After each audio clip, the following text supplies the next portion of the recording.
is there a kind of theme to the patents, if you would, those 30-some patents?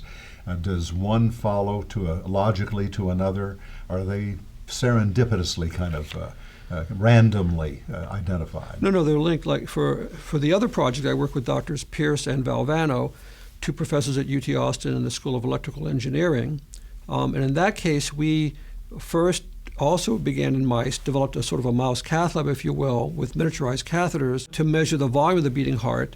But then realized that we could do the same thing in humans, had the insight to know that patients that have defibrillators and pacemakers, we could make the same measurements as a heart failure warning system, for instance.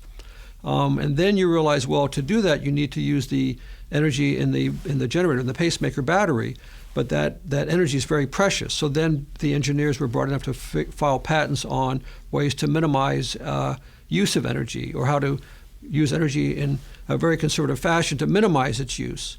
So basically, the clinical problem then, as you try to solve it, let's say using little energy to make that measurement, leads to a patent on low energy, for instance. Does that then lead you to new solutions, so that they're not necessarily all following a continuum? But actually, they in many ways they do follow a continuum. For instance, in the issue about trying to measure blood volume.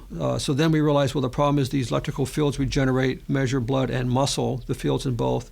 And so then a series of patents would come out on how do you separate the blood and muscle components, and throughout the muscle components, for instance, and just measure blood.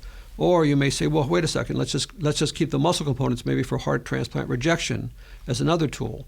So so basically, one patent does lead to the next as you make a natural evolution. I think the key is having a very broad problem you want to solve, like heart failure detection, in advance of patients needing to be admitted to hospital with heart failure. But then there's a natural evolution of patents that lead to a solution to sort of get to that, trying to ultimately have a patient warrants accurately of the heart enlarging, taking Lasix, and not having to be admitted to hospital.